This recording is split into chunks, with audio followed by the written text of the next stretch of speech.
এই কচ্ছপটা সকাল সকাল গোসল করে গামছা দিয়ে তার শরীর মুছে যখনই তার খোলসের মধ্যে ঢুকতে যায় তখনই খোলসের ভেতর থেকে একটা কুকুর বের হয়ে আসে। এরপর সে গাছের উপরে উঠে শগুনের বাসার মধ্যে গিয়ে ঘুমিয়ে পড়ে, যা দেখে শগুন অনেক রেগে তাকে নিচে নিয়ে মারতে শুরু করে দেয়।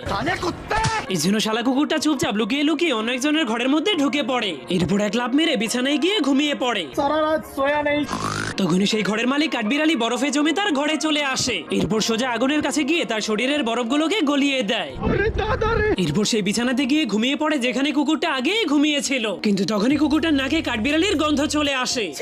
এই জন্য সে আশেপাশে দেখার পর কাউকেই খুঁজে পাচ্ছিল না। তখনই সে চাদর সরালে দুর্গন্ধযুক্ত কাঠবিড়ালিকে দেখতে পায়, যে কিনা অনেক বছর ধরে গোসল করেনি। এই জন্য সেই কাঠবিড়ালিকে তার নিজের ঘর থেকেই বের করে দেয়। আর আবারও গিয়ে যখনই ঘুমিয়ে পড়ে তখন সে দেখতে পায় সেই কাঠবিড়ালি তার মাথার উপরে এসে ঘুমিয়ে পড়েছে। এই জন্য সে গন্ধ থেকে বাঁচার জন্য নিজের নাকটাকে ঢেকে দিয়ে কাঠবিড়ালিকে দৌড়াতে শুরু করে দেয়। কিন্তু তখনই কাঠবিড়ালি তার লেজ দিয়ে